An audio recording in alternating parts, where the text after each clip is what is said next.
మీ అందరికీ ఒక very good news. పాకిస్తాన్లో అన్నోన్ గన్మెన్స్ మళ్ళీ యాక్టివేట్ అయ్యారు. ఈసారి వీళ్ళు పాకిస్తాన్ లష్కరే తోయిబా కమాండర్ అయిన షేక్ యూసఫ్ ఆఫ్రిదీని ఖైబర్ పఖ్తుంఖ్వా ప్రాంతంలో కుక్కను కాల్చినట్టు కాల్చి ఎలిమినేట్ చేశారు. వీడు ఒక కరుడు కట్టిన ఉగ్రవాది. లష్కరే తోయిబాలో వీడు రిక్రూట్మెంట్ చేసేవాడు. అంటే పాకిస్తాన్లో ఉండే ట్రైబల్ పూర్ పీపుల్స్ని టార్గెట్ చేసి వాళ్ళను రాడికలైజ్ చేసి వాళ్ళకు ట్రైనింగ్ ఇచ్చి ఉగ్రవాదులుగా మార్చేవాడు. వీడు సోమవారం రోజున తన ఇంటి దగ్గర తిరుగుతున్నప్పుడు ఎవరో గుర్తు తెలియని ఇద్దరు వ్యక్తులు బైక్ పైన వచ్చి వీడిని కుక్కను కాల్చినట్టు కాల్చి ఎలిమినేట్ చేసేశారు. వీడి బాడీలో 10-15 కన్నా ఎక్కువ బుల్లెట్స్ని దింపారు. వీడు అక్కడికక్కడే ప్రాణాలు కోల్పోయాడు. ప్రజెంట్ పాకిస్తాన్లో ఒక రకమైన భయం స్టార్ట్ అయింది. గత 2-3 సంవత్సరాల నుంచి ఈ భయం మరింత ఎక్కువైంది. ఈ భయం పాకిస్తాన్లోని సాధారణ ప్రజలకు కాదు, ఉగ్రవాదులకు, రాడికల్స్కి. ఎందుకంటే ఈ అన్నోన్ గన్మెన్స్ ఎక్కడి నుంచి వస్తారో, ఎలా వస్తారో ఎవరికి తెలియదు. వాళ్ళు వస్తారు, వీళ్ళను ఎలిమినేట్ చేసి మాయమైపోతారు. వాళ్ళు ఎవరు, ఎక్కడి నుంచి వస్తున్నారు, ఏంటి అనేది ఎవరికి తెలియదు.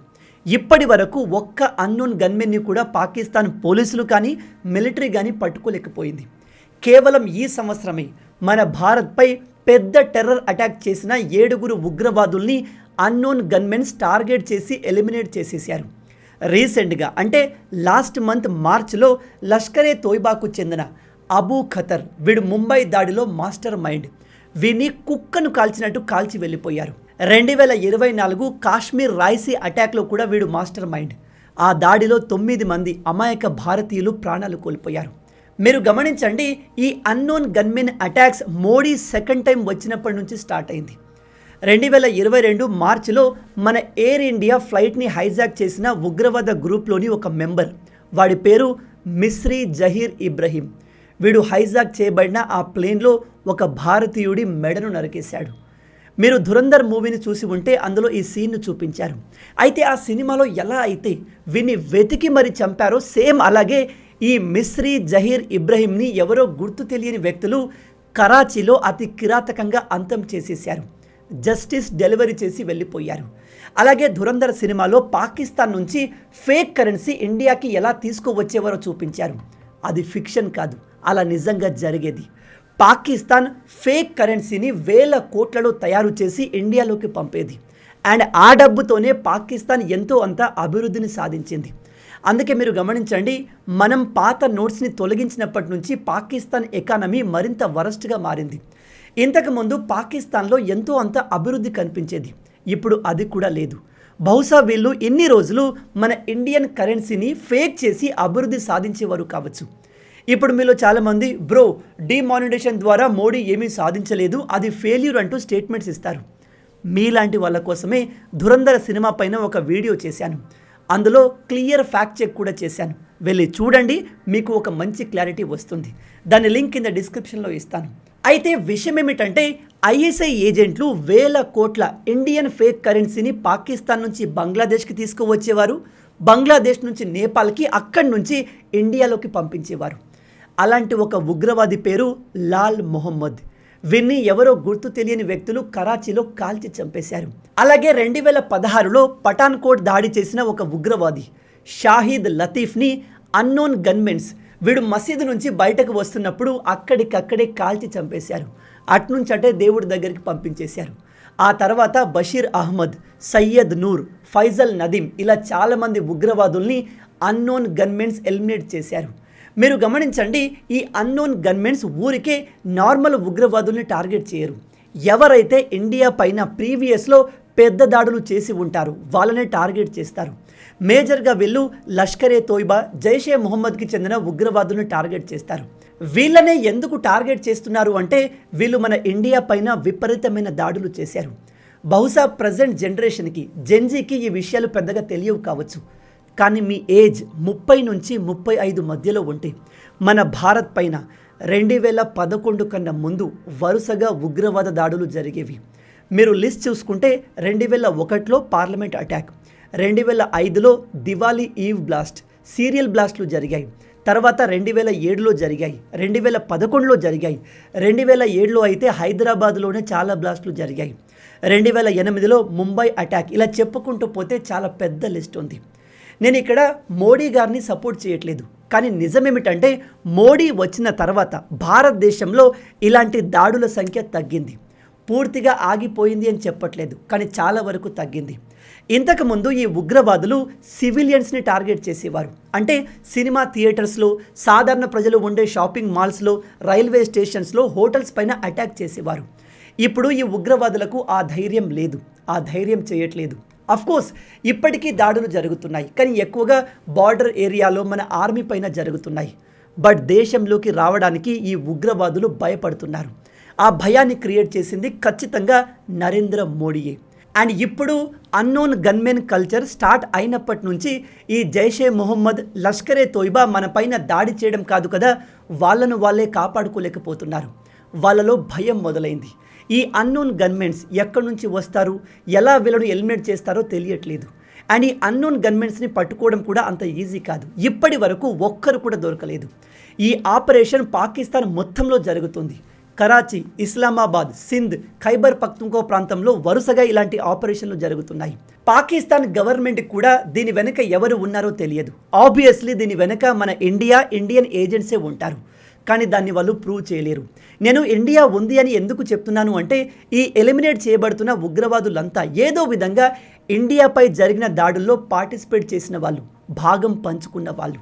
అండ్ వాళ్ళను వేటాడి ఈ అన్నోన్ గన్మెన్లు ఎలిమినేట్ చేస్తున్నారు. కాబట్టి వాళ్ళు ఖచ్చితంగా మన భారత్కి సేవ చేద్దాము అనే ఉద్దేశంతోనే పనిచేస్తున్నారు. ఆ ఉద్దేశం ఖచ్చితంగా భారత దేశభక్తి కలిగిన వాళ్ళకే ఉంటుంది. సో ఖచ్చితంగా దీని వెనక భారతే ఉంది. అండ్ దానికి మనం ఎంతగానో ప్రౌడ్గా ఫీల్ అవుతున్నాం.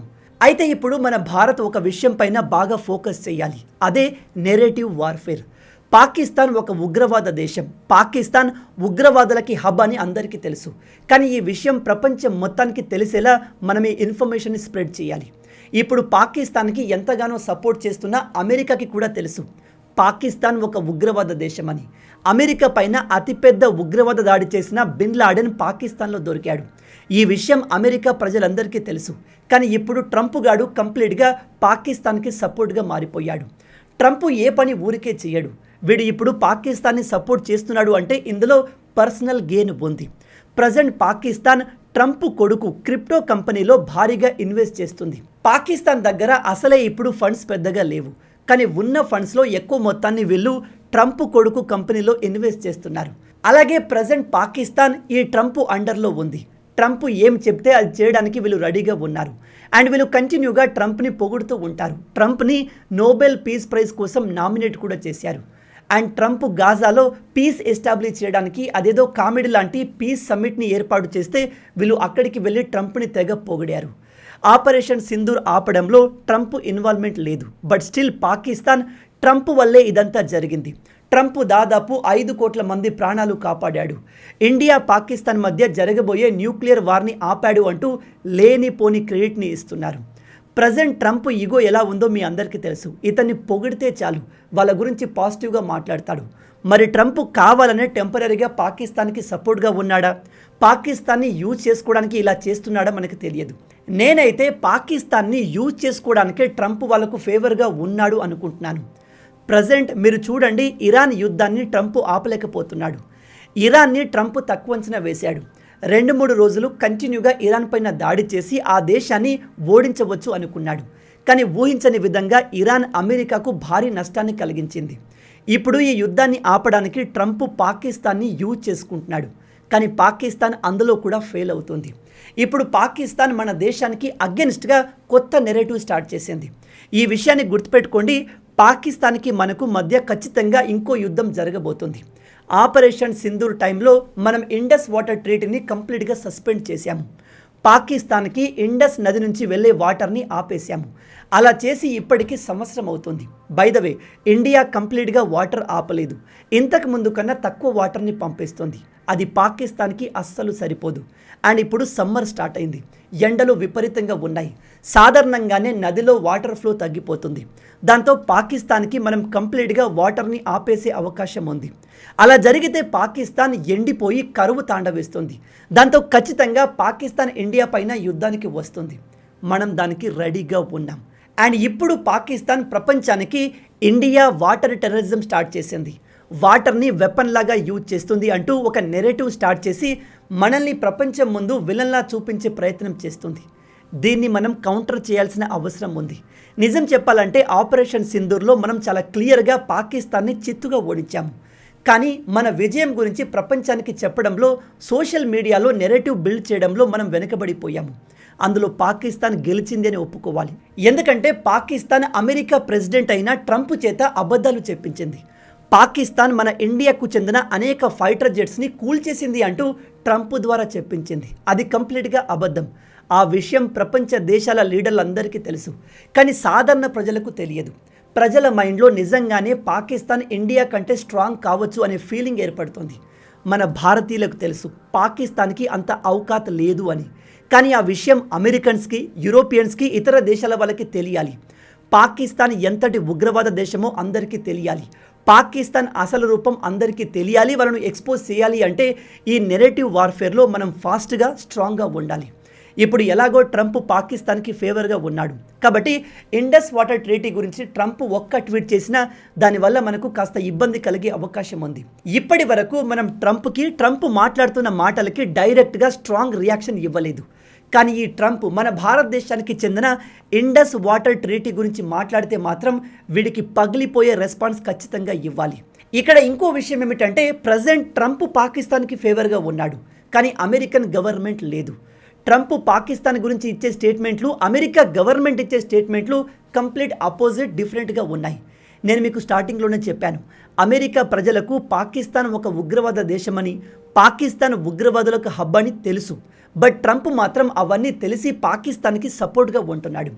రీసెంట్గా అమెరికా నుంచి ఒక రిపోర్ట్ వచ్చింది, యుఎస్ కాంగ్రెషనల్ రిపోర్ట్. ఇందులో వాళ్ళు చాలా క్లియర్గా పాకిస్తాన్ ప్రజెంట్ ప్రపంచ ఉగ్రవాదులకు ఒక హబ్గా మారింది. ప్రజెంట్ పాకిస్తాన్లో అమెరికా చేత FTO ఫారెన్ టెర్రర్ ఆర్గనైజేషన్గా రికగ్నైజ్ చేయబడిన 12 ఉగ్రవాద గ్రూపులు ఉన్నాయి. 1980 నుంచే పాకిస్తాన్ ఒక ఉగ్రవాద హబ్గా మారింది అంటూ ఈ రిపోర్ట్లు మెన్షన్ చేశారు. ట్రంప్ తన సొంత ప్రయోజనం కోసం పాకిస్తాన్కి ఎంత ఫేవర్గా ఉన్నా రియాలిటీ మారదు. కానీ ఈ పాకిస్తాన్ రియాలిటీ రష్యా, యూరప్, ఏషియాలోని మిగతా దేశాలకు తెలిసేలా మనం నెరేటివ్ బిల్డ్ చేయాలి, పాకిస్తాన్ని ఎక్స్పోజ్ చేయాలి. రీసెంట్గా పాకిస్తాన్ ఇండస్ వాటర్ ట్రీటీ గురించి ఒక నెరేటివ్ స్టార్ట్ చేసింది. ఒకసారి ఈ ఉగ్రవాద దేశమైన పాకిస్తాన్కి చెందిన మినిస్టర్ ఇండస్ వాటర్ ట్రీటీ గురించి ఏం మాట్లాడుతున్నాడో వినండి. आबी दहशतगर्दी जिसका भारत हमेशा सहारा लेता है और हमेशा पानी को एक हथियार के तौर पर इस्तेमाल करता है, वज़ीर आज़म ने उस इशू को भी एड्रेस किया और उन्होंने ये कहा कि पानी हमारी रेड लाइन है और हम भारत को हरगिज़ ये इजाज़त नहीं देंगे कि वो आबी दहशतगर्दी करे और पानी को बतौर हथियार इस्तेमाल करे और IWT इंडस वाटर्स ट्रीटी की खिलाफ वर्जी करे।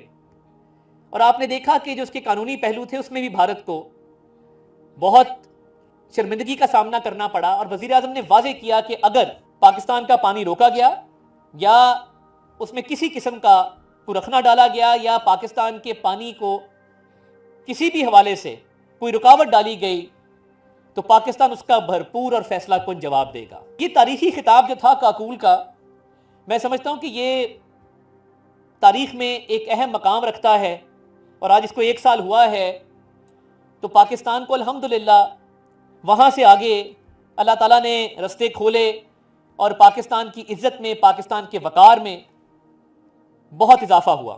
వీడు చెప్తున్నాడు ఇండియా వాటర్ని పాకిస్తాన్కి అగెన్స్ట్గా వెపన్ లాగా యూజ్ చేస్తుంది, వాటర్ టెర్రరిజం స్టార్ట్ చేసింది. ఇది కరెక్ట్ కాదు, మా వాటర్ మాకు రిలీజ్ చేయండి అంటూ వీళ్ళు ఇండియాను బెదిరించే ప్రయత్నం చేస్తున్నారు. ఈ చిల్లరగాళ్ళకి భారత్ పైన ఉగ్రవాద దాడులు చేస్తున్నప్పుడు ఇలాంటివి గుర్తురాదు. ఈసారి మోడీ అండర్లో ఇండియా ఇలా రియాక్ట్ అవుతుంది అని వీళ్ళు అనుకోలేదు. ఓపెన్గా చెప్తున్నాను, కాంగ్రెస్ పవర్లో ఉన్నప్పుడు ఈ పాకిస్తాన్ ఉగ్రవాదులు మన భారతదేశాన్ని గ్రాంటెడ్గా తీసుకున్నారు. వాళ్ళు ఎన్ని దాడులు చేసినా, మన దేశాన్ని ఎంతగా డెస్ట్రాయ్ చేసినా అప్పటి అధికారులు, నాయకులు ఏమాత్రం పౌరుషం లేకుండా పాకిస్తాన్ లాంటి ఒక చిల్లర దేశానికి భయపడి అణిగిమణిగి ఉండేవారు. కానీ ఎప్పుడైతే మోడీ పవర్లోకి వచ్చాడో మన భారత్ స్టాండ్ కంప్లీట్గా మారిపోయింది. ఉగ్రవాదులకు బతిమిలాడితే కుదరదు, వాళ్ళకు అర్థమయ్యే భాషలోనే రియాక్షన్ ఇవ్వాలి అంటూ మోడీ ప్రభుత్వం సర్జికల్ స్ట్రైక్స్ మొదలుపెట్టింది. పాకిస్తాన్ లోపలికి దూరి అన్నోన్ గన్మెన్ ఆపరేషన్స్ని స్టార్ట్ చేసింది. మీలో ఎంతమంది రియలైజ్ అయ్యారో నాకు తెలియదు, కానీ రీసెంట్గా జరిగిన ఆపరేషన్ సింధూర్ పాకిస్తాన్కి జనరేషనల్ ఫియర్ని క్రియేట్ చేసింది. పాకిస్తానీ ఉగ్రవాదులు మళ్ళీ భారత్ పైన దాడి చేయాలంటేనే భయపడుతున్నారు. అంతటి విధ్వంసాన్ని మనం పాకిస్తాన్లో క్రియేట్ చేశాం. పాకిస్తాన్లో ఉగ్రవాదుల్ని అంతం చేశాము. మధ్యలో పాకిస్తాన్ మిలిటరీ ఎక్స్ట్రాలు చేస్తే వాళ్ళ ఎయిర్ బేస్లను ధ్వంసం చేశాం. మన ముందు పాకిస్తాన్ నిలవలేదని వాళ్లకు తెలుసు. బట్ స్టిల్ అక్కడి నాయకులు, మిలిటరీ లీడర్లు ఏదో విధంగా ఇండియాను రెచ్చగొట్టేందుకు ట్రై చేస్తారు. అక్కడి ప్రజలకు భారత్ని విలన్గా చూపించే ప్రయత్నం చేస్తారు. కానీ ఇప్పుడు పాకిస్తాన్లోని సాధారణ ప్రజలు కూడా మెల్లమెల్లగా రియలైజ్ అవుతున్నారు.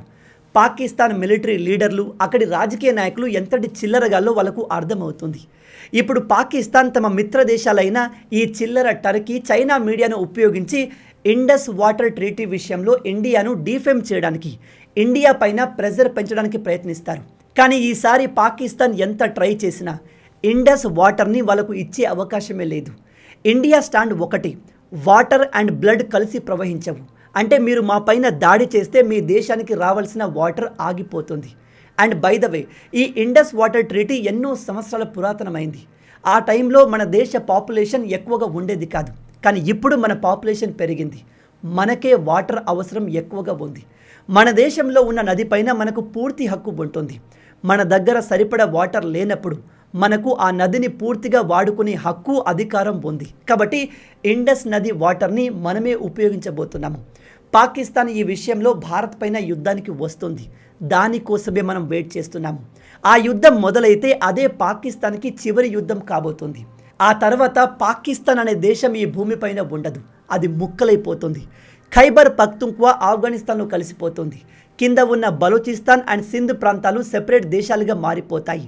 అండ్ పైన ఉన్న పీఓకే అది మన దేశంలోని భాగం. కాబట్టి దాన్ని మనం తిరిగి తీసుకుంటాము. ఇక చివరగా భారతదేశం కోసం, మన కోసం పనిచేస్తున్న అన్నోన్ గన్మెన్లకు నిజంగా సెల్యూట్. మీరు ఎవరో మాకు తెలియదు, మీ పేర్లు మాకు తెలియవు, అండ్ మీరు చేస్తున్న ఈ సేవకి మీకు క్రెడిట్ కూడా లభించదు. వాళ్ళు తమ ప్రాణాల్ని పణంగా పెట్టి పాకిస్తాన్లో ఇలాంటి డేరింగ్ ఆపరేషన్ చేస్తున్నారు. వీళ్ళు నిజమైన దేశభక్తులు, వీళ్ళు నిజమైన భారతీయ హీరోలు. నిజంగా వి సెల్యూట్ యూ. మీరు చేస్తున్న ఈ సేవకి భారతదేశం మొత్తం మీకు ఎల్లప్పుడూ రుణపడి ఉంటుంది. మొత్తంగా ఇవే ఈ వీడియోకి సంబంధించిన పూర్తి విషయాలు. చివరగా మీ అందరికీ ఒక క్వశ్చన్. భారతదేశం పైన ఉగ్రవాద దాడులు మోడీ అండర్లో తగ్గాయా లేదా? ఉగ్రవాదుల్ని ఎవరు బెటర్గా హ్యాండిల్ చేశారు? మోడీ గవర్నమెంటా, కాంగ్రెస్ గవర్నమెంటా? మీ ఆలోచనల్ని కింద కామెంట్లో చెప్పండి. ఈ వీడియో మీకు నచ్చింది అనుకుంటున్నాను. నచ్చితే అలా ఊరికే చూసి వెళ్ళిపోకుండా వీడియోని లైక్ చేయండి. మన తెలుగు యువతను ఎంత వీలైతే అంత దేశభక్తులుగా మార్చాలి అనే మిషన్తో పనిచేస్తున్నాము. మన ఛానల్ని సబ్స్క్రైబ్ చేసుకుని ఆ మిషన్లో మీరు భాగం అవ్వండి. రాబోయే వీడియోలో ఇంకో ఇంట్రెస్టింగ్ టాపిక్తో మళ్ళీ కలుద్దాం. అంటిల్ దెన్, జై హింద్, జై భారత్, భారత్ మాతాకి జై.